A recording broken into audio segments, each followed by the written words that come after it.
স্বাগতম আরেকটা নতুন ভিডিওতে। আজকের ভিডিওতে পদার্থবিজ্ঞান প্রথম পত্র ভেক্টর অধ্যায়ের আমরা ঢাকা বোর্ড ২০২৪ এর আরো একটি প্রশ্ন সমাধান করব।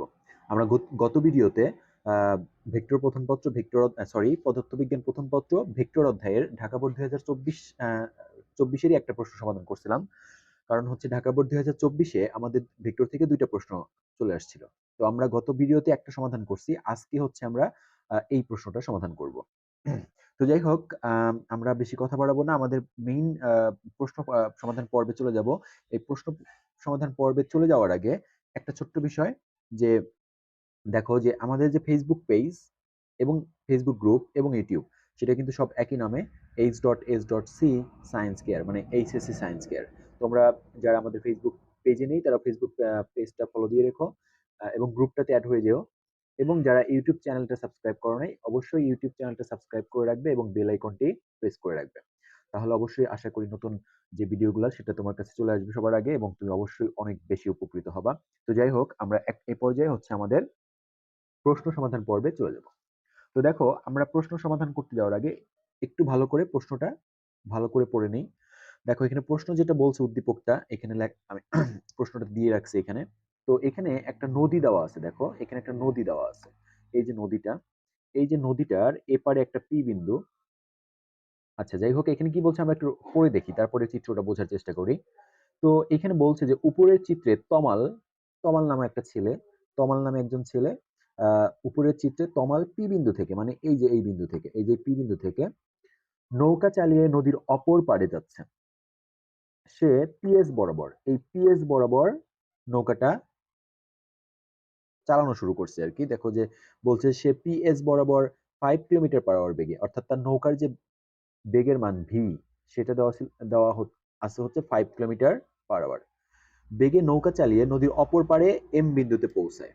ঠিক আছে, মানে এইদিকে তোমার হচ্ছে যে নৌকা চালাইছে, যেহেতু নদীতে স্রোত আছে, আমরা জানি স্রোতযুক্ত নদীতে নৌকা তুমি যেদিকে চালাবা, নৌকা কিন্তু স্রোত তোমাকে নৌকাটা ভাসায় একটু স্রোতের দিকে নিয়ে আসবে। তো এই বরাবর হচ্ছে সে পৌঁছাইছে, এম বিন্দুতে গিয়ে পৌঁছাইছে। আচ্ছা, আর এখানে নদীর প্রস্থটা দেওয়া আছে কত? 2 কিলোমিটার। এই হচ্ছে আমাদের উদ্দীপক মোটামুটি। আর চিত্রেও বিষয়টা আমাকে এখানে দেখাই দিছে। আর এই যে স্রোতের যে রেখা, স্রোতের রেখা এবং নৌকা যেদিকে চালানো হয়েছে তার রেখার মাঝখানের কোণ দেওয়া আছে 100 ডিগ্রি, মানে হচ্ছে এই যে এটা কিন্তু আলফা। আমরা কিন্তু জানি সবাই যে স্রোতের রেখা, স্রোতের যে রেখাটা নদীর পাড়ের সাথে এই নৌকা যেদিকে চালানো হয় তার যে অ্যাঙ্গেলটা থাকে সেটাকে আমরা নৌকার আলফা বলি। আচ্ছা, আর এখানে তো আমরা যাই হোক, এটা হচ্ছে উদ্দীপক দেখলাম, আমরা উদ্দীপকটা বুঝে তারপরে সমাধান করব প্রশ্নগুলা। তো প্রথমে দেখো আমরা 1 নম্বর প্রশ্নটা দেখি এখানে। 1 নম্বর প্রশ্নটা, বিকজ ক খ প্রশ্নটা দেখা যায় কি নর্মালি উদ্দীপক রিলেটেড থাকে না, একটু বাইরে থেকে করে। সো আমরা ক খ প্রশ্নগুলো একটু দেখি। ভেক্টর অপারেটর কি? তো আমরা ভেক্টর অপারেটর কি এইটা বোঝার জন্য আমরা বিষয়টা একটু দেখো, যে আমাদের ভেক্টর অপারেটর, আমি প্রশ্নটা এখানে দিচ্ছি আপাতত, যে ভেক্টর অপারেটর কি। ভেক্টর অপারেটর কি এইটা বোঝার জন্য আমি একটু তোমাদেরকে জাস্ট বুঝাই যে অপারেটর কি। দেখো, ভেক্টর অপারেটর মানে হচ্ছে যে এইটা, আমরা এই যে এই চিহ্নটার সাথে হয়তো অনেকেই পরিচিত। দেখো যে এটাকে বলে অনেকে বলে ডেল, বা আসলে ডেল না, এই অক্ষরটার নাম হচ্ছে ন্যাবলা। নাম হচ্ছে কি এটার? ন্যাবলা। ন্যাবলা, ঠিক আছে, ন্যাবলা বলে অনেকে। তো এটা কিন্তু আমরা শিখছি যে এটা ইকুয়াল টু হচ্ছে del by del x i cap plus del by del y j cap plus del by del z k cap. এটা কিন্তু আমরা শিখছি, এটা হচ্ছে ন্যাবলা ইকুয়াল টু এটা। এবং এইটাকে যখন আমি কোনো একটা স্কেলার ক্ষেত্র রাশির সাথে গুণ করতাম, তখন কিন্তু আমরা এটা চেঞ্জ হয়ে এইটা তখন একটা ভেক্টর রাশি হয়ে যেত। তখনই যে মানে ফাই একটা স্কেলার রাশি, তার সাথে আমরা ভেক্টর অপারেটর, এই যেটা হচ্ছে অপারেটর গুণ করার ফলে এই রাশিটা কিন্তু চেঞ্জ হয়ে ভেক্টর হয়ে যেত। ঠিক আছে?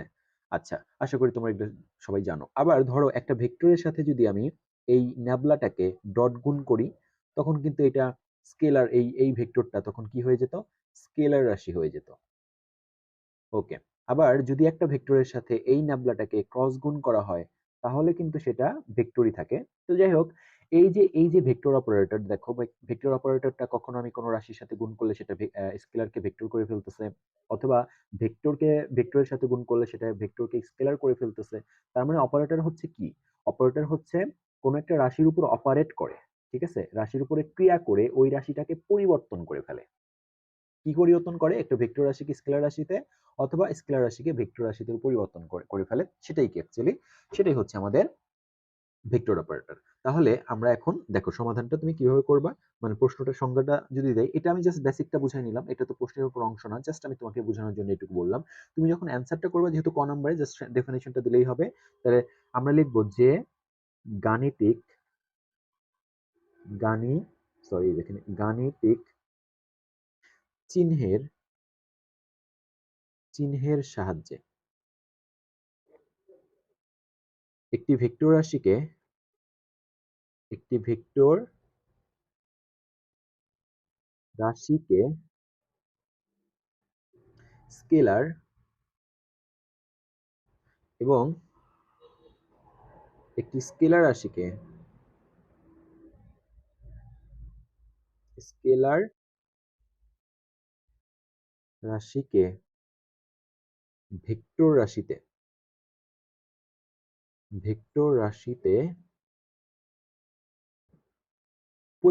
রূপান্তর করে রূপান্তর করে তাকে ভেক্টর অপারেটর বলে। ভেক্টর অপারেটর তার মানে অপারেটর হচ্ছে কি, সামথিং লাইক কি করবে, সে রাশির উপরে ক্রিয়া করে ওই রাশিটাকে চেঞ্জ করে অপর রাশিতে কনভার্ট করবে। তো আমরা এই জন্য বললাম যে যেটা ভেক্টর রাশিকে, আর যেহেতু ভেক্টর অপারেটরের কথা বলতেছি, সে অবশ্যই ভেক্টর নিয়ে কাজ করবে। তার মানে ভেক্টর রাশিকে স্কেলারে পরিণত করবে অথবা স্কেলার রাশিকে ভেক্টর রাশিতে পরিণত করবে, সেটাই কি ভেক্টর অপারেটর বলে। এই হচ্ছে আমাদের এটার গেল, এটুকু দিলেই হয়ে যাবে। আচ্ছা, তারপরে দেখো আমরা পরবর্তী প্রশ্নে চলে যাব। খ নম্বর প্রশ্নটা বলা হয়েছে যে কেন্দ্রমুখী বল কোন কোন বিষয়ের উপর নির্ভর করে। তো এটাও কিন্তু আমাদের আমাদের উদ্দীপক রিলেটেড প্রশ্ন না। নর্মালি যেটা হয় যে ক খ প্রশ্নটা কিন্তু আমাদের ক্রিয়েটিভের যে ক খ প্রশ্ন করে সেটা কিন্তু নর্মালি উদ্দীপকের বাইরে থাকে। তো এই প্রশ্নটা অ্যাজ ইউজুয়াল আমাদের উদ্দীপকের বাইরে থেকে প্রশ্ন করা হয়েছে। তো আমরা খ নম্বর আগে বেসিকটা একটু আলোচনা করে নিই। দেখো খ নম্বর, দেখো যে আমরা কিন্তু সবাই জানি একটা বস্তু যখন একটা অক্ষ বা বিন্দুকে কেন্দ্র করে কোনো বৃত্তাকার পথে ঘুরে ঘুরে বা তখন কিন্তু তার একটা কেন্দ্রের দিকে একটা, আমি কেন্দ্রটা এখানে নেই, কেন্দ্রের দিকে কিন্তু তার একটা ফোর্স লাগে, ঠিক আছে, বল লাগে, না হলে কোনো বস্তুই বৃত্তাকার পথে ঘুরতে পারবে না। সরি। আচ্ছা, তো একটা বস্তু যদি বৃত্তাকার পথে ঘুরতে চায়, একটা বস্তু যদি বৃত্তাকার পথে ঘুরতে চায় কোনো বিন্দু বা অক্ষকে কেন্দ্র করে, তাহলে ওই বস্তুর কেন্দ্রের দিকে একটা বল লাগবে, একটা ফোর্স লাগবে। এটাকে বলতেছি আমরা, এই বলটাকে বলতেছি আমরা কি, কেন্দ্রমুখী কেন্দ্রমুখী বল বলি আমরা এটাকে, ঠিক আছে। এবং এই কেন্দ্রমুখী বলের ডেফিনেশনটা দেখো, আহ, এটা f f equal to m v square by r is equal to কি এম ওমেগা স্কোয়ার আর। এই যে কোনো একটা সূত্র দিয়ে, হয় এটা দিয়ে করবা, না হলে এটা দিয়ে করবা, না হয় এটা দিয়ে, না হলে এটা দিয়ে, যে কোনো একটা সূত্র দিয়ে কেন্দ্রমুখী বল বের করা যাবে। এখন তুমি কেন্দ্রমুখী বলের ডেফিনেশন যদি, মানে সরি, সূত্র যদি জানতে পারো, যে সূত্রটা এখানে এমটা হচ্ছে যে যে বস্তুটা ঘুরতেছে, ধরো একটা বস্তু ঘুরতেছে, ওই বস্তুর ভর, এম হচ্ছে বস্তুর ভর, ভি হচ্ছে বস্তুটার রৈখিক বেগ, আর আর হচ্ছে তোমার আর হচ্ছে যে যে বৃত্তাকার পথে ঘুরতেছে সেই বৃত্তের ব্যাসার্ধ, আর ওমেগা হচ্ছে বস্তুটার কৌণিক বেগ।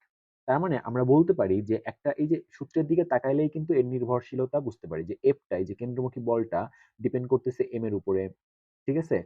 এখানে কিভাবে ডিপেন্ড করতেছে, কিভাবে একটা সমানুপাতিক না ব্যস্তানুপাতিক, সেই কথাটা কিন্তু আমাকে প্রশ্নে বলে নাই, সো এটা দেওয়ারও দরকার নেই।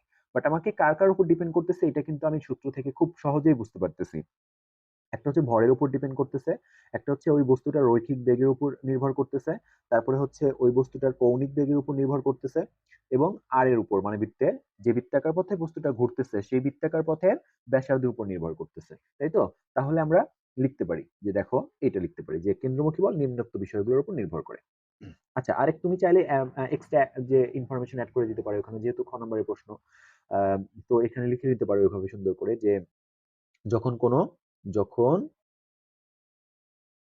কোনো বস্তু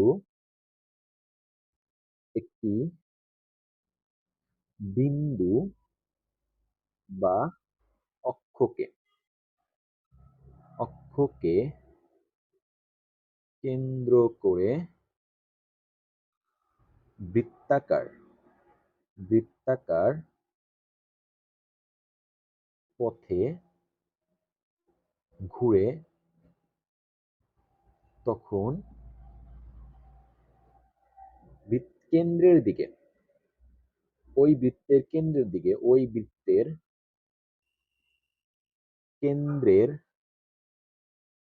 দিকে যে বল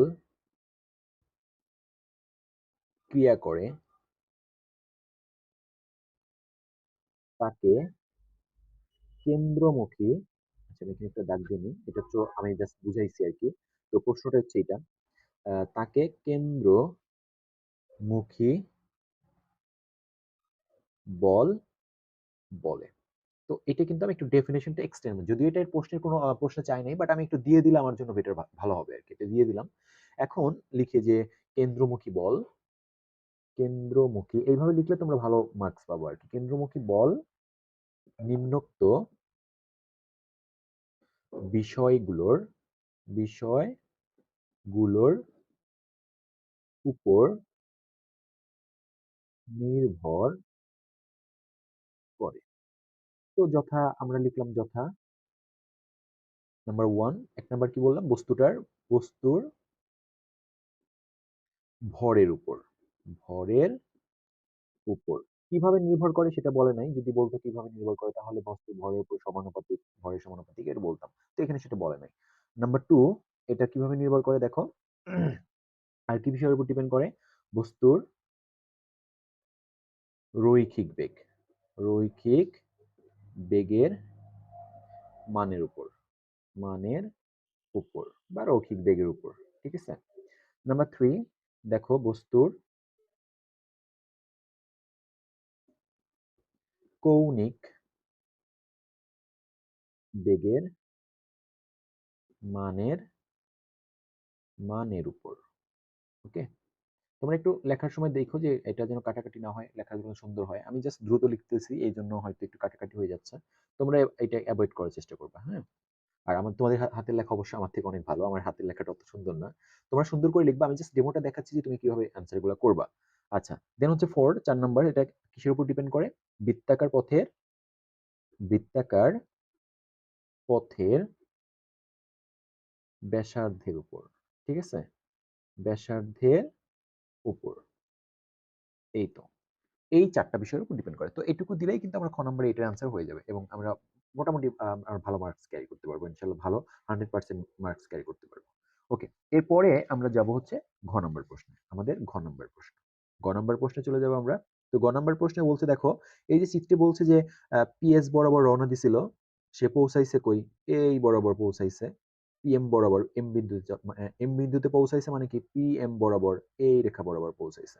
আচ্ছা, তো এখন আমাকে বলছে যে কিউ এম দূরত্বটা বের করতে বলছে। এই দূরত্ব আমরা বেশ কয়েকভাবে বের করতে পারি, তার মধ্যে দুইটা হচ্ছে ইম্পর্টেন্ট, একটা হচ্ছে আমরা ত্রিকোণমিতি দিয়ে বের করে ফেলতে পারি, এটা খুবই সহজ, ত্রিকোণমিতি দিয়ে বের করে ফেলাটা খুবই সহজ। দেখো আমরা ত্রিকোণমিতি দিয়ে বের করে ফেলবো। তো আমরা একটু বলি, দেখো ত্রিকোণমিতি দিয়ে যদি তুমি বের করতে চাও দূরত্বটা, মানে নর্মালি নদী নৌকার ম্যাথগুলা আমরা ত্রিকোণমিতি দিয়েই বেশি বের করি। আরেকটা সূত্র আছে এস ইকুয়াল টু ভিটি দিয়েও করা যায়, আমি দুইটাই এখানে তোমাকে দেখাই দিব, হ্যাঁ, দুইটাই দেখাই দিব, তোমার যেটা ভালো লাগে সেটা দিয়েই করো, দুইটা দিয়ে একই অ্যান্সার আসবে। আচ্ছা, তো আমরা একটু দেখাই যে আমার এই যে এই পোয়েমটা আমাকে বের করতে বলছে, ঠিক আছে। সো ত্রিকোণমিতি দিয়ে যে করতে যাই, আমি একটু চিত্রটা এখানে এঁকে নিচ্ছি, এঁকে তোমাকে আমি একটু বুঝিয়ে নিই বেসিক বিষয়টা। দেখো ত্রিকোণমিতি দিয়ে করতে গেলে এই যে আমাদের নদী, ঠিক আছে, এটা তো নদীর প্রস্থ, একদম লম্ব বরাবর দূরত্ব যেটা নদীর প্রস্থ, আমার এটা হচ্ছে পি ছিল, ওরা দিছে হচ্ছে এখানে পি, আর এটা দিছে হচ্ছে এস, মানে এই বরাবর হচ্ছে চালাইছে, আর পৌঁছাইছে হচ্ছে এম পয়েন্টে, এইটা হচ্ছে আমার এম পয়েন্ট, ওকে, আর এটা হচ্ছে কিউ পয়েন্ট। তো আমি যদি এই যে দেখো যে দূরত্বটা বের করতে চাচ্ছি, আমার এখানে একটা সমকোণী, ফার্স্ট অফ অল আমার ত্রিকোণমিতি দিয়ে যদি সমাধান করতে চাই তাহলে অবশ্যই একটা সমকোণী ত্রিভুজ হওয়া লাগবে আগে, এবং ওই সমকোণী ত্রিভুজের মধ্যে আমার যে বাহুটা বের করতে বলছে ওটা থাকতে হবে, তার মানে এইখানে এই সমকোণী ত্রিভুজটা আমার নিতে হবে।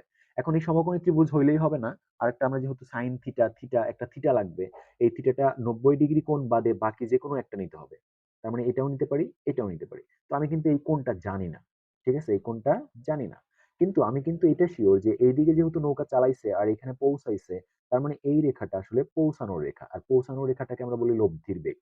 লব্ধির দিক, মানে লব্ধি দিক এটা আর কি, এই রেখাটা লব্ধি রেখার দিক। ওকে, সো এই কোণটা তাহলে থিটা হবে। অবশ্যই লব্ধি মানে আমরা কিন্তু এটা জানি যে যে রেখা বরাবর নৌকা পৌঁছায় সেই রেখাটা স্রোতের সাথে যে কোণ তৈরি করে সেটা থিটা। আর আমি যদি এই থিটাটা বের করি, এই কোণটা বের করে ফেলতে পারি, তাহলে কিন্তু এই কোণটা পেয়ে যাব। আমার দরকার হচ্ছে এই ত্রিভুজের এই কোণটা বা এই কোণটা, আমরা এইটা বের করে ফেলতে পারলে এটা পেয়ে যাবো। আর এটা খুব সহজেই আমরা বের করে ফেলতে পারি এখানে, বিকজ এখানে টোটাল কোণটা 100 দেওয়া আছে। আর এখানে ইউ কিন্তু আমার 3 দেওয়া আছে, ইউ স্রোতের বেগ 3 কিলোমিটার পার আওয়ার দেওয়া আছে, আর নৌকার বেগ দেওয়া আছে হচ্ছে তোমার 5 কিলোমিটার পার আওয়ার। তো আমরা দেখো প্রশ্নটা এখন সমাধান করতে চাচ্ছি। আমরা যদি এই কোণটা বের করে ফেলতে পারি তাহলে কিন্তু আমরা এই ত্রিকোণমিতিক অনুপাত দিয়ে দূরত্বটা বের করে ফেলতে পারবো। তো এটা আমি একটু সাইডে করে দিলাম, এটা বেসিক বুঝাইলাম জাস্ট। এখন হচ্ছে প্রশ্ন সমাধানে চলে যাব। দেখো, তাহলে আমরা প্রথমেই এই সূত্র লিখবো যে আমরা জানি দেখো ট্যান থিটা লব্ধির দিক, এখানে লব্ধির দিকটা কেন বের করতেছি তুমি বলবো লব্ধির দিক দরকার কেন, আমরা তো এখানে লব্ধির দিক বের করতে পারবো না, দূরত্ব বের করতে বলছে। কিন্তু লব্ধির দিকটা না বের করতে পারলে আমি এই যে অ্যাঙ্গেল গুলা পাবো না, আর অ্যাঙ্গেল গুলা না বের করতে পারলে কিন্তু আমি দূরত্ব বের করতে পারবো না। দ্যাটস ওয়াই আমি লব্ধির দিকটা tan theta is equal to, আমরা সবাই জানি যে নদী নৌকার ক্ষেত্রে আমাদের এখানে v sine alpha divided by u plus v cos alpha. তো এখান থেকে আমি জাস্ট ভ্যালুগুলো বসাই। দেখো ভি এর মান, নৌকার কত বেগে চালানো হয়েছিল দেখো, নৌকাটা চালানো হয়েছিল দেখো এক্সাম কোশ্চেন থেকে দেখাচ্ছি, সে পিএস বরাবর 5 কিলোমিটার পার আওয়ার বেগে নৌকা চালাইছে, তার মানে এটা হচ্ছে ভি এর মান। আর স্রোতের বেগ দেখো দেওয়া আছে 3 কিলোমিটার পার আওয়ার, তার মানে আমরা ভি এর হচ্ছে 5 5 সাইন। আচ্ছা, আর এখানে আলফাটা কত দেওয়া আছে দেখো, এই যে টোটাল আলফাটা দেওয়া আছে, এটা হচ্ছে আলফা। আমি বলছিলাম যে যে রেখা বরাবর নৌকা চালায় সেই রেখাটা স্রোতের রেখার সাথে যে কোণ তৈরি করে সেটাই আলফা, আর যে রেখা বরাবর পৌঁছায় সেই রেখাটা স্রোতের রেখার সাথে যে কোণ তৈরি করে সেটা থিটা। তার মানে এই কোণটা থিটা, বাট এই কোণটা আলফা। তার মানে আলফার মান আমাকে দেওয়া আছে 100 ডিভাইডেড বাই, এখানে দেখো 3 যোগ 5 কজ 100। তো আমরা এটা একটু বের করে ফেলি ক্যালকুলেটর। দেখো ক্যালকুলেটর দিয়ে আমরা একটু বের করে ফেলবো। তো উপরে হচ্ছে 5, দেখো আমি একেবারে এই যে 5 তোমার সাইন 100, এটা আসে হচ্ছে আমার 4.92, এটা আসতেছে আমাদের 4.92, 4.92924 এটা আসতেছে।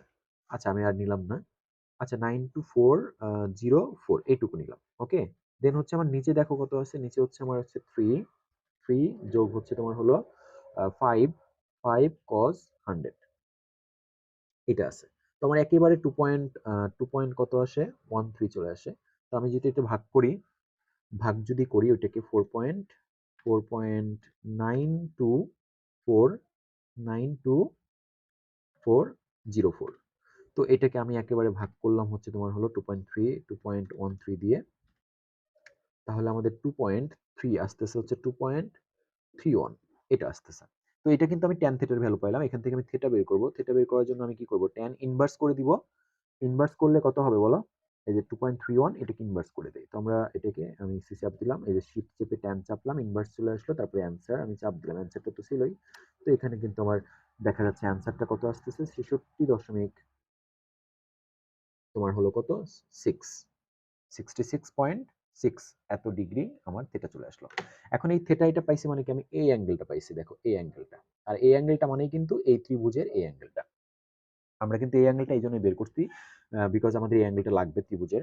এখন দেখো এই যে ত্রিভুজটা চিন্তা করো, আমি এটাকে একটু সোজা করে এখানে আঁকি, এখন এইখানে আঁকি, দেখো এখন এইখানে আঁকি, আমরা আসলে এই অ্যাঙ্গেলটা পাইছি। হ্যাঁ, মানে এটাকে একটু উল্টো করে আমি আঁকলাম, এটা হচ্ছে ধরো আমার পি, এটা হচ্ছে কিউ, এটা হচ্ছে পি, এটা হচ্ছে আমার এম, একটু উল্টো করে আঁকলাম। এই কোণটা কিন্তু আমরা 66 পয়েন্ট পাইছি, এইটা আমার পাইছি মানে এটা পাইছি, তার মানে এই কোণটা হচ্ছে আমার 66 পয়েন্ট। আমরা এটা এটা কিন্তু তোমার প্রশ্ন দেওয়া দরকার নেই, এটা জাস্ট আমি তোমাকে বোঝানোর জন্য ইয়া করতেছি। তো এটা আর এই পি কিউ কিন্তু 2 কিলোমিটার দেওয়া আছে, নদীর প্রস্থ হচ্ছে আমার 2 কিলোমিটার, সেটা কিন্তু দেওয়া আছে। তার মানে আমি কিন্তু এখানে ট্যান থিটা সূত্র আবার বসাইতে পারি, আমার কিন্তু এই যে এম কিউটাই লাগবে। তাহলে আমরা ভূমিটা, এটা হচ্ছে ভূমি, এটা হচ্ছে লম্ব, তার মানে ট্যান থিটা সূত্র যদি বসাই দেই, tan theta is equal two, অথবা আচ্ছা যাই হোক, এখানে তো থিটা বের করছিলাম, এখানে ট্যান থিটার মান সরাসরি এটা বসাই দিলেও চলতো, একই কথা। যাই হোক, আমরা লম্ব বাই লম্ব হচ্ছে পি কিউ, আর ভূমি হচ্ছে এম কিউ। তো আমরা আমাদের কিন্তু এম কিউটাই বের করতে বলছে, বা এম কিউটাই বের করতে বলছে, বা কিউ এম একই কথা, কিউ এম বা এম কিউ একই কথা। তো এটা সমান কত হবে দেখো, p q divided by tan theta. তো পি কিউ হচ্ছে 2 কিলোমিটার, আর ট্যান থিটার মানে যে দেখো এটা এটাও বসাই দিলে হবে, ট্যান থিটার মান কিন্তু আমি অলরেডি পাইছি, থিটাটা না করলেও চলতো। তার মানে কত, 2.31। তো আমি এখানে সরাসরি অ্যান্সারটা কত পেয়ে যাব দেখো, যে তোমার 2 ভাগ হচ্ছে 2.31, 2.31। তো আমরা পাচ্ছি এখানে আসলে 0.0865, যেটাকে আমরা 87 লিখতে পারবো। 87 কিলোমিটার পাচ্ছি। এই যে একটা অ্যান্সার, তাহলে আমরা এই যে ও কিউ দূরত্বটা, সুতরাং আমরা কি লিখতে পারি, যে সুতরাং কিউ এম দূরত্বের মান কত, 0.87 কিলোমিটার। যেহেতু আমার এই দূরত্বটা, এই যে ভূমিটা নদীর প্রস্থটা কিলোমিটারে ছিল, দ্যাটস আমরা এই দূরত্বটাও কিলোমিটারে পাইছি। এটা হচ্ছে আমাকে আনসার। ওকে, সো এই প্রশ্নটা তুমি চাইলে আরেকটা ওয়েতে করতে পারবা। ঠিক আছে, এই প্রশ্নটা তুমি চাইলে কি আরেকটা ওয়েতে করতে পারবা, ত্রিকোণমিতি ছাড়াও। আমি সেটাও দেখাই দিতেছি, তোমাদের যেটা ভালো লাগে সেটা তোমরা অ্যান্সার করো। হয় এটা দিবা, মানে দুইটা একসাথে দেওয়ার দরকার নেই, যে কোনো একটা দিবা। তো আমরা এইটা দেখাইলাম, আমি আরেকটা ওয়ে দেখাই। দেখো এই প্রশ্নটাই আমরা সলভ করবো ওই ও এম, কারণ বিকজ কখন কোনটা কাজে লাগে সেটা শিখে রাখাটা ভালো। আচ্ছা, তাহলে অথবা দিয়ে আমরা আরেকটা অ্যান্সার করতেছি, এটার অথবা। অথবা এটা হচ্ছে তোমার অথবা, তুমি চাইলে এটা দিতে পারো। ঘ নম্বরের হচ্ছে আরেকটা, গ নম্বরের আরেকটা প্রশ্ন অথবা। তো এবার একটু চিন্তা করো প্রশ্নটা। আমাকে আমি আমি এখানে চিত্রটা আবার আঁকি তোমাকে বোঝানোর জন্য, যে এটা কিন্তু আমার সোজা, আমার দূরত্ব বের করতে বলছে হচ্ছে এইটা, এটা হচ্ছে আমার পি, এটা হচ্ছে আমার কিউ, আর এটা হচ্ছে কি এম। আমাকে কিউ এম দূরত্বটা বের করতে বলছে, এইটা এই দূরত্বটা বের করতে বলছে, মনে রাখবা। এটা হচ্ছে এস ইকুয়াল টু ভিটি সূত্র দিয়ে আমরা করতে পারি। এই যে এস ইকুয়াল টু ভিটি একটা সূত্র আছে, এটা যেহেতু নৌকা আমরা সমবেগে চলার, নৌকা যদিও বাস্তবিক ক্ষেত্রে সমবেগে চলে না, বাট আমরা ধরে নিচ্ছি সমবেগে চলে। আমরা আমাদের ইন্টারমিডিয়েট যত প্রবলেম আসবে সেখানে কিন্তু সমবেগেই ধরে নেওয়া হয়। সরি। আচ্ছা, ওকে। তার মানে আমরা ধরতেছি এই সূত্র দিয়ে কিন্তু আমরা এই এসটা বের করে ফেলতে পারবো। সেই ক্ষেত্রে আমার ওই কিউ এম বরাবর বেগ লাগবে। এই বেগটা যে যে কোন বেগ, মনে রাখবা, আমি যে দূরত্ব বের করতে চাচ্ছি সেই দূরত্ব, সেই রেখা বরাবর বেগ লাগবে। আর টি তো টি লাগবে। তো আমরা প্রথমে এখানে টিটা বের করে নিব। এখানে এইভাবে সলভ করতে গেলে দেখো, টি ইজ ইকুয়াল টু, আমরা জানি এস বাই ভি। এটা এখান থেকে টি যদি বের করি, প্রথমে টি বের করে নিতে হবে। তো আমরা এখানে দেখো, এখানে আমি একটু লিখি, যখন আমি টাইম বের করার আমার কিছু শর্টকাট ভিডিও, আর তোমরা কিন্তু আমাদের ইউটিউব চ্যানেলে এগুলোর বিস্তারিত ভিডিও পেয়ে যাবা, কখন কোন সূত্র দিয়ে কিভাবে করতে হবে, এটার বিস্তারিত ভিডিওগুলো তোমরা আমাদের ইউটিউব চ্যানেলে প্লে লিস্ট আকারে পেয়ে যাবা, অধ্যায় ভিত্তিক। বিকজ আমাদের ফেসবুকে লাইভ ক্লাস হয়, সেখান থেকে কিন্তু আমরা ওই লাইভ ক্লাসগুলো আবার ইউটিউবে আপলোড দিয়ে থাকি। তো তোমরা চাইলে লাইভ ক্লাসগুলো দেখতে পারো আমাদের পেজ থেকে, এগুলোর কিন্তু ডিটেইলস আলোচনা সেখানে করা হয়। তো তোমরা কাইন্ডলি ওখান থেকে একটু দেখে নিবা, হ্যাঁ, ক্লাসগুলো দেখে নিবা, তাহলে আরো ভালো হবে। আমরা হয়তো এখন ক্লাস না থাকলেও হয়তো কিছুদিনের মধ্যে ক্লাস আপলোড হয়ে যাবে। আচ্ছা, তো এখানে দেখো যে এই এসটা অলওয়েজ নদীর প্রস্থ, অর্থাৎ এস ইকুয়াল টু এখানে 2 কিলোমিটার। সময় বের করার ক্ষেত্রে এস সবসময় নদীর প্রস্থ বসাবা, যদি নৌকা এপার থেকে ওপারে যায় আর কি। আর এই ভিটা দেখো, ভিটা হচ্ছে নৌকার বেগ হইতে পারে, লব্ধি বেগ হইতে পারে, এবং উপাংশ বেগ হইতে পারে। ঠিক আছে, আমি কি বলছি, ভি এর জায়গায় তোমাকে তিনটা একটা হতে পারে যে, মানে এই ভি এর জায়গায় একটা হতে পারে ভি নৌকার বেগ, আরেকটা হতে পারে ভি আর মানে লব্ধি বেগ, আরেকটা হতে পারে ভি ওয়াই মানে উপাংশ, উলম্ব উপাংশ বেগ। এই তিনটার যে কোনো একটা বসবে। তো আমরা এখানে কোনটা বসবে, এটা হচ্ছে আমার প্রশ্ন পড়ে দেখতে হবে। দেখো, প্রশ্নে নৌকাটা কিন্তু পিএস বরাবর চালাইছে, তার মানে আমি মানে ভি হবে কিনা একটা একটা করে চেক করি। দেখো ভি হবে কিনা, যদি দেখি কোনো প্রশ্নে নৌকা, যে নৌকার টাইমটা আমি বের করতেছি সেই নৌকাটা সোজা যদি চালায় তাহলে ভি হইতো। এখানে কিন্তু সোজা চালায় নাই, তার মানে ভি হবে না। সেকেন্ডলি হচ্ছে চেক করবা যে সোজা পৌঁছাইছে কিনা। সোজা পৌঁছাইলে বিআর হবে, অর্থাৎ লব্ধি বেগ হবে। দেখো এখানে কিন্তু সোজা পৌঁছায় নাই, চালাইছে এইদিকে, পৌঁছাইছে এখানে, তার মানে এটাও হবে না। তার মানে এই দুইটা যদি না হয়, আরেকটাই আছে, সেটা ভিওয়াই হবে। আর আমরা কিন্তু সবাই জানি এখানে, তার মানে এখানে ভিওয়াই হবে। আর আমরা জানি ভিওয়াই ইকুয়াল টু কি হবে, sorry, VY VY equal to হবে হচ্ছে, মানে ভিওয়াই মানে উলম্ব উপাংশ। কার উলম্ব উপাংশ, এই নৌকার বেগের উলম্ব উপাংশ। আর আমরা জানি উলম্ব উপাংশ বের করতে হয় ভি সাইন আলফা, এই সূত্র দিয়ে। তো ভি হচ্ছে তোমার 5 sin 100। এই বেগটা কত আসে এখানে দেখো, বের করে রাখি আমি এখানে একটু, 5 sin 100।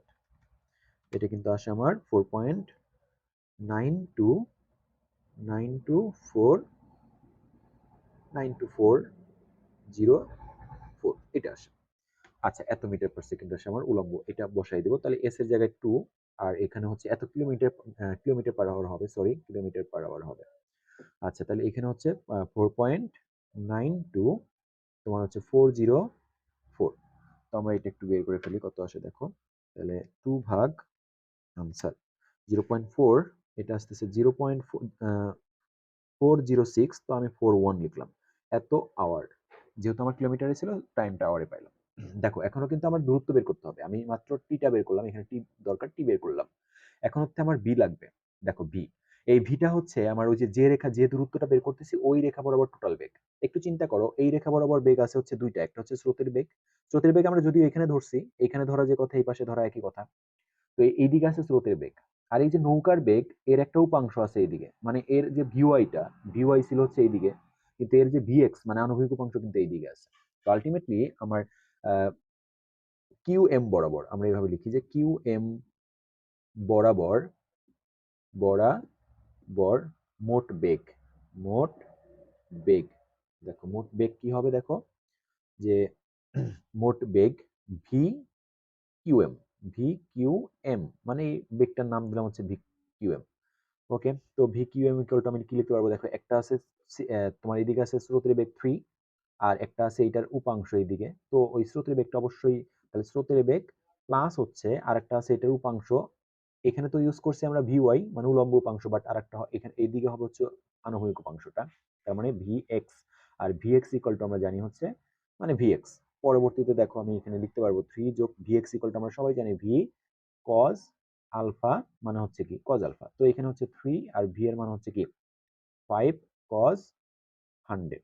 তো আমরা এই ভ্যালুটা টোটালি বের করে ফেলি, দেখো তাহলে 3 যোগ তোমার হচ্ছে যে ভি মানে 5, তারপর হচ্ছে কজ 100, তো এই ভ্যালুটা আসছে টোটাল, আসে টোটাল দেখো 2 পয়েন্ট, বিকজ এটা মাইনাস আসবে, তোমরা অনেকে ভাবতে পারো যে এটা কমে গেল কেন, বিকজ এটা কিন্তু ভ্যালুটা মাইনাস আসবে, মাইনাস বিয়োগ হয়ে গেছে। তো 2.13 কিলোমিটার, কিলোমিটার পার আওয়ার এটা আসতেছে। আচ্ছা এখন ফাইনালি আমার ওকে, মানে এস ইকুয়াল টু ভিটি, তো এস এর জায়গায় আমরা কোন দূরত্বটা বের করতে যাচ্ছি, ও কিউ এম, তাহলে আমরা এস এর জায়গায় কিউ এম দূরত্ব ইজ ইকুয়াল টু মানে S equal to V Q M into T. তো এটা করলে দেখো যে ভি কিউ আমরা কত পাইছি 2.13, আর আমরা টাইমটা পাইছি হচ্ছে 0.41, এত কিলোমিটার দূরত্ব হবে এখানে। তো এটা আমরা গুণ করে দিই, দেখো এটাকে গুণ করবো হচ্ছে আমরা কত 0.41 দিয়ে, তো দেখো আমাদের কিন্তু 0.87 চলে আসছে, আগেরটাও আমাদের 0.87 কিলোমিটার, এই যে। সো আমরা কিন্তু এর আগেও যেটা বের করছিলাম দেখো সেটাও কিন্তু আমাদের কত আসছিল 0.87 আসছিল। তো তুমি হয় এটা করতে পারো, আর না হলে এটা করতে পারো, যে কোনো একটা, দুইটা করবা না। তো আমি এই প্রশ্নটা দুইটা অ্যান্সার হয়, এই দূরত্ব আমরা দুইভাবেই বের করতে পারি। আমি আবারও বলতেছি এগুলার বিস্তারিত বেসিক ক্লাস, একদম বেসিক সহ, কখন কিভাবে করবা না করবা সব বেসিক সহ আমাদের ইউটিউবে কিন্তু ভিডিওগুলো আপলোড হয়, তো সেগুলা এবং প্লেলিস্ট আকারে ওখানে কিন্তু আমার চ্যাপ্টার ওয়াইজ আছে, ওখানে দেখে নিতে পারবা। আর ফেসবুক লাইভ ক্লাসেও এগুলা কিন্তু করানো হয়। তো যাই হোক, আমরা এর পরবর্তী ঘ নাম্বার প্রশ্নে চলে যাব। ঘ নাম্বার প্রশ্ন দেখো, ঘ নাম্বার প্রশ্নটা বলছে দেখো পিএস বরাবর, এই যে পিএস বরাবর নৌকা চালিয়ে এম বিন্দুতে পৌঁছানোর সময় এবং পি থেকে স্রোতহীন অবস্থায়, মানে স্রোত নাই আগের, এখন তো স্রোত আছে, কিন্তু যদি স্রোত না থাকতো তখন পি থেকে স্রোতহীন অবস্থায় সরাসরি নৌকা চালিয়ে কিউ বিন্দুতে একদম সোজা আমি যাইতে পারতাম।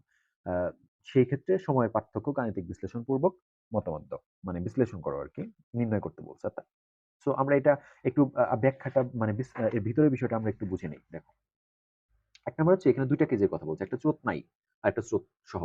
তো নর্মালি যখন এই প্রশ্নের উদ্দীপকে যে কথাটা ঘটনাটা দেখাইছে ওইটা কিন্তু স্রোত সহ, এবং সেই ক্ষেত্রে কিন্তু এইখান থেকে আমার পি থেকে রওনা দিছে, হ্যাঁ, এই দিকে রওনা দিছে এস বরাবর, আর এটা হচ্ছে তোমার কিউ, আর এইখানে গিয়ে কিন্তু আমার পৌঁছাইছে, এই এম এ পৌঁছাইছে। তার মানে কি এই নৌকাটা কিন্তু সোজা রওনাও দেয় নাই, সোজা পৌঁছায় নাই, ঠিক আছে, দুইটার কোনোটাই হয়নি। আমরা কিছুক্ষণ আগে কিন্তু টাইমটা বের করছি, আমাকে বলছে সময়ের পার্থক্য বের করতে বলছে এখানে, তার মানে এই অবস্থায় সময় বের করতে হবে আর স্রোত না থাকা অবস্থায় সময়টা বের করতে হবে।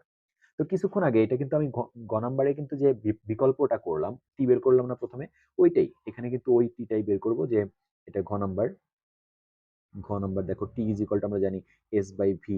তো তোমাকে আমি কিছুক্ষণ আগে ক্লিয়ার করলাম যে ভি এর জায়গায় ভি হইতে পারে মানে নৌকার বেগ হইতে পারে, ভি আর মানে লব্ধি বেগ হইতে পারে, আর একটা হচ্ছে তোমার হলো ভি ওয়াই মানে উপাংশ বেগ, উলম্ব উপাংশ বেগ হইতে পারে। তো আমরা বলছিলাম যে ভি হবে কিনা কি চেক করবা কেমনে, আমরা দেখবো যে নৌকাটা সোজা চালাইছে কিনা, চালায় নাই, তার মানে ভি হওয়ার পসিবিলিটি নাই। সেকেন্ড চেক করবো যে বিআর হবে কিনা, বিআর হবে তখনই যখন নৌকা সোজা পৌঁছাবে, ঠিক আছে। তো এটা তাও হয়নি, তার মানে এই দুটো বাদ গেলে আর একটাই থাকে, এবং সেটা কিন্তু আমি এখানে দেখাইছি যে এখানে তাহলে এস ইকুয়াল টু কত, এস ইকুয়াল টু হচ্ছে নদীর প্রস্থ 2 কিলোমিটার, অর্থাৎ আমি যে বিকল্প প্রশ্নটা করলাম না, গ নাম্বারের ওইটারই ওই টাইম বের করার এটাই সেম। আর তোমার হচ্ছে যে এখানে v y is equal to আমরা কিন্তু জানি ভি সাইন আলফা। তো v sine alpha equal to 5 sine 100।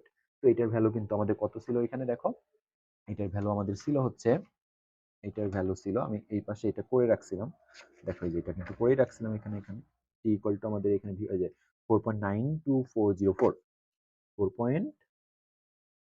4.92404 kilometre per hour এটা ছিল। তো আর এখানে যদি আমরা সব ভ্যালু বসাই 2 ডিভাইডেড বাই 4.92404, এটা যদি আমি বসাই এখানে কিন্তু 0.41 আওয়ার পাচ্ছিলাম আমরা টাইমটা।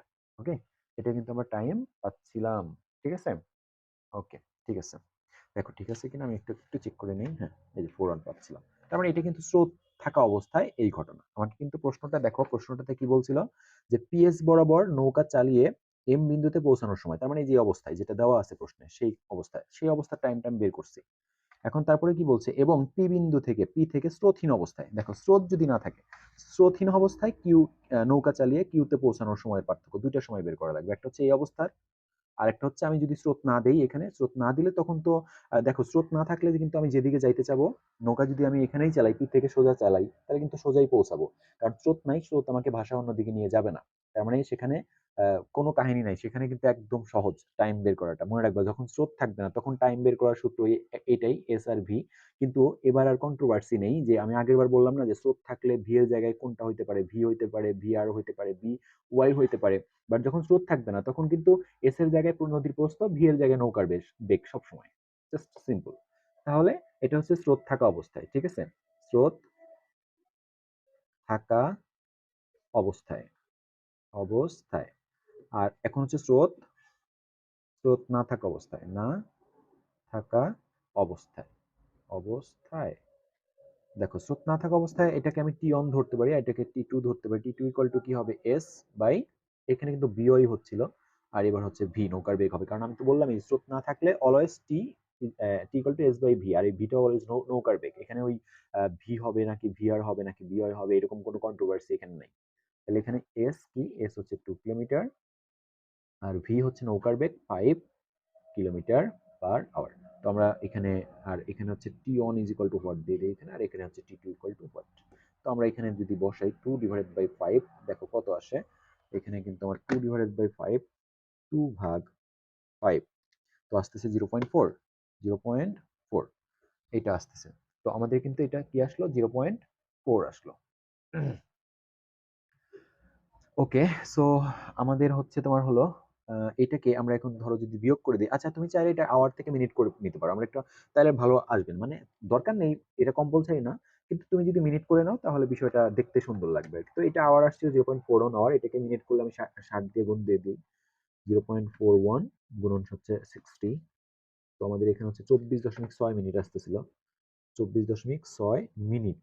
ঠিক আছে, আচ্ছা আর এখানে আসবে কত দেখো, এখানে আসবে 0.0.4 গুণন হচ্ছে 60, এটা আসবে 24, 24 জাস্ট 24 মিনিট। তাহলে সময়ের পার্থক্য আমাকে বের করতে বলছিল, দেখো সময়ের পার্থক্য গাণিতিক বিশ্লেষণ পূর্বক মতামত নির্ণয় করে, যেখানে বলছিল দেখো যে এই দুইটা সময়ের পার্থক্য গাণিতিক বিশ্লেষণ পূর্বক নির্ণয় করো। তার মানে পার্থক্যটা আমি এই যে গাণিতিক ভাবে বের করলাম। তাহলে সময়ের পার্থক্য, সময়ের পার্থক্য, পার্থক্য কত হবে দেখো, যে 24.6 মাইনাস 24 এত মিনিট, তার মানে 0.6 মিনিট। ওকে, তার মানে কোন ক্ষেত্রে টাইম কম লাগবে, আমার ওই যে স্রোত, স্রোত না থাকলেই কিন্তু টাইম কম লাগবে। এটা খুব স্বাভাবিক বিষয়। স্রোত থাকলে তো তোমার নৌকাটাকে সেই স্রোত কি করে দিবে, একটা ইফেক্ট ফেলবে, একটা প্রভাব ফেলবে, কিন্তু এখানে কিন্তু কম লাগবে। এবং যেহেতু আমি নৌকা এই দিকে রওনা দিছিলাম, স্রোতের বিপরীতে রওনা দিছিলাম, টাইম এখানে বেশি লাগার কথা। তো এই হচ্ছে আমাদের অ্যান্সার, আমরা বিশ্লেষণ করলাম। তো যাই হোক, আজকে আমাদের ঢাকা বোর্ড 2024টা সমাধান করলাম। পরবর্তী ভিডিওতে আমরা চলে আসবো নতুন কোন একটা বোর্ডের, অর্থাৎ 2024 সালের নতুন কোন একটা বোর্ডের সৃজনশীল ব্যাখ্যা সহ সমাধান নিয়ে। সেই পর্যন্ত সবাই ভালো থাকো। আল্লাহ হাফেজ।